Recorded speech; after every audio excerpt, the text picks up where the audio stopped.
So welcome student. Photoshop की online classes में हम आपका स्वागत है। और हम अगला टूल्स के बारे में सीखेंगे। आज हम टूल्स के बारे में सीखेंगे जिसका नाम है पेन टूल। सबसे अच्छा और सबसे बेहतर है। और इस फोटोशॉप में इलस्ट्रेटर जितनी भी चीज़ें हैं उसमें पेन टूल सबसे नंबर वन पर माना जाता है। और पेन टूल सबसे इतना बेस्ट टूल्स है जिसमें आप तमाम तरह की चीज़ें बना सकते हैं। जो सिलेक्शन पार्ट आपका सिलेक्ट नहीं हो रखा है आप उसको भी सिलेक्ट आराम से कर सकते हैं। तो आइए हम शुरू करते हैं पेन टूल को।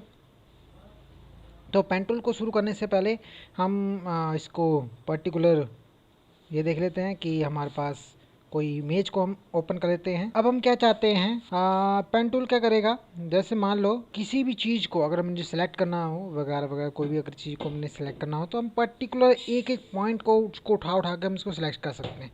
कई चीज़ में अगर ऐसा नहीं होता तो पेन टूल उसका सबसे खास चीज़ ही है, सबसे खास सिलेक्शन टूल्स है। अगर जिसको भी फास्ट सिलेक्शन टूल आती है वही इस चीज़ को कर सकता है, अदरवाइज़ कोई भी इसको काम नहीं कर पाएगा। ठीक है।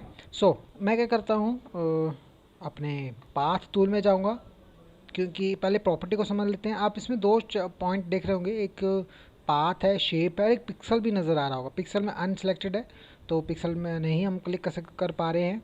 तो पाथ को अगर हम क्लिक करते हैं तो याद रखना, जब अगर आपको सिलेक्शन करना हो, याद रखना ये चीज़ हमेशा दिमाग में बिठाए रखना है, जब आप सिलेक्शन कर रहे हो अगर ये पाथ पे क्लिक हो रखा है तभी आप सिलेक्शन कर सकते हो। अगर आपने पाथ पे क्लिक नहीं हो रखा है और शेप में क्लिक हो रखा है तो वो सिलेक्शन के बजाय कोई शेप बनाने की कोशिश कर रहा है। तो आप एक बार उसके प्रॉपर्टी बार में देख लीजिएगा कि केवे किस पे सिलेक्ट हो रखा है। मैं बाद में क्लिक कर देता हूँ एंड देन इसको अगर मैंने क्लिक करा एंड देन मैंने इसको क्लिक करा, जितनी फास्ट हमारे पास इसकी मोमेंटम होगी उतनी फास्ट से इसको हम कवर कर सकते हैं। काफ़ी स्मूथिंग से आप इसको कवर करना चाहते हैं तो इसमें से आप कवर कर सकते हैं। ठीक है। तो ये चीज़ें होती हैं हमारे पास, काफ़ी चीज़ें हैं। देखो, हमने सेलेक्ट कर लिया है।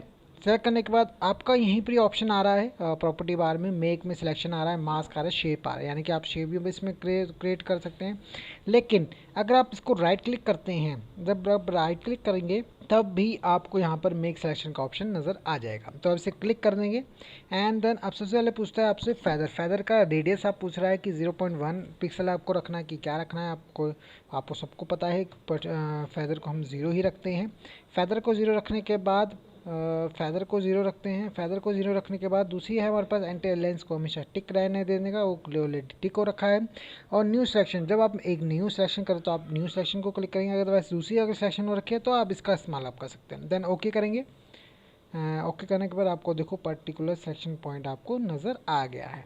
ठीक है। तो आप मूव टूल से जहाँ भी आप उसको शिफ्ट करना चाहते हैं आप उसको शिफ्ट कर सकते हैं, चाहे यहाँ शिफ्ट करना चाहे यहाँ शिफ्ट करना। पर्टिकुलर किसी एक चीज़ को अगर हमने उठाना है तो हम उसको आराम से उठा सकते हैं। ये चीज़ था हमारे पास सिलेक्शन पॉइंट। अगर आप पॉइंट छोटी छोटी चीज़ को भी अगर आप सिलेक्शन करना चाहते हैं, जैसे मान लो फॉर एग्जाम्पल दिस साइज़, अगर आप इसके अंदर तक भी अगर आप सिलेक्शन करना चाहते हैं तो आप इसे जूम कर लीजिए और जूम करने के बाद आप इसकी सिलेक्शन पॉइंट को आराम से बना सकते हैं। ठीक है। तो ये चीज़ें थी हमारे पास, आप खुद सिलेक्शन कर लीजिएगा। तो ये थी हमारे पास छोटी से छोटी चीज़ को अगर हमने कोई भी चीज़ सिलेक्शन करनी हो तो हम आराम से सिलेक्शन इसमें कर सकते हैं।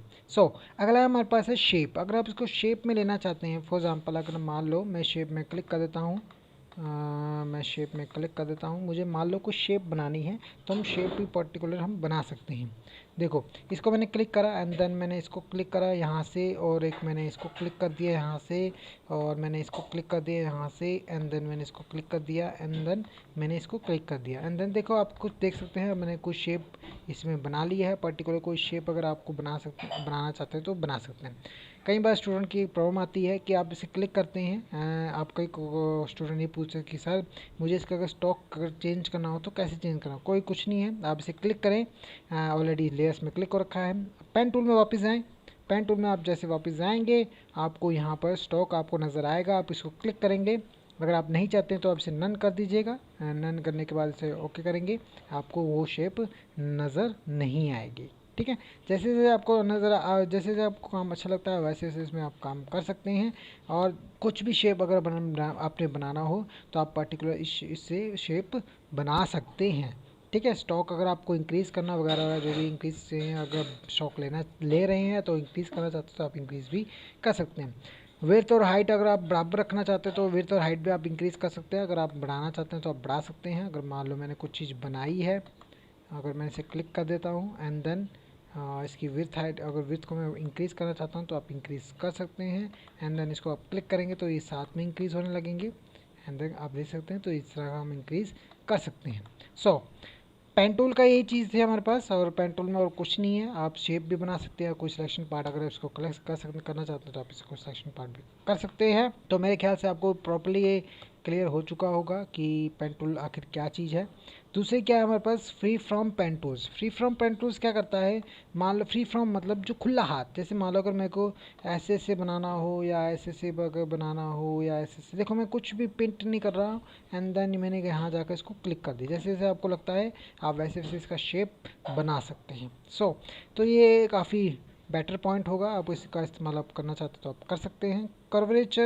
कर्वेचर पेन टूल यानी कि इसका काम क्या है, जैसे मान लो एक चीज़ यहाँ पर पॉइंट है, अगर आप इसकी चीज़ को घुमाना चाहते हैं आप इसको देख सकते हैं। अगर मैं यहाँ पर ले लेता हूँ तो अगर आप देख सकते हैं हर चीज़ में एक पॉइंट घूम रहा है, तो ठीक है।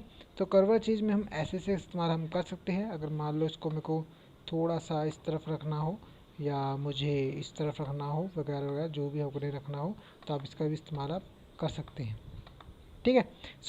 तो ये चीज़ें थी हमारे पास, तमाम तरह की चीज़ें।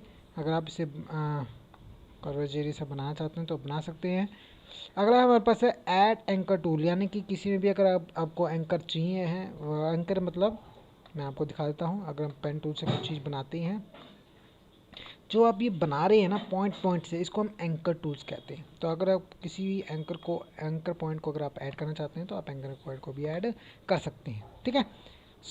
अगला है हमारे पास जिसका नाम डिलीट। अगर आप इसे एंकर पॉइंट को डिलीट करना चाहते हैं तो आप इसको डिलीट कर सकते हैं। आप इसको अगर आप क्लिक भी करोगे डबल क्लिक, तब भी आपका ये एंकर पॉइंट इसको बना देगा। अगर आप पॉइंट के हिसाब से अगर आप इसमें डबल क्लिक करते हैं, एक क्लिक करेंगे तो आप प्लस आ जाएगा, अगर एक और क्लिक करेंगे तो आप माइनस हो जाएगा, ठीक है। फिर से यहाँ पर प्लस करेंगे तो क्लिक हो जाएगा, माइनस करेंगे तो डिलीट हो जाएगा, ठीक है। ऐसे ही होती है हमारे पास convert point tools. Convert point tools क्या होता है, आपने देखा होगा हर चीज़ में एक ही चीज़ बनी हुई है। अगर मान लो आपको ये चीज़ नहीं चाहिए, अगर आप इसे क्लिक करेंगे तो वो कन्वर्ट जो पॉइंट है, कन्वर्ट लाइन्स है जो हट जाएंगी, ठीक है। सो मेरे को लगता है आपको पूरी तरह क्लियर हो चुका होगा, पेन टूल के बारे में आपको पूरा क्लियर हो चुका होगा।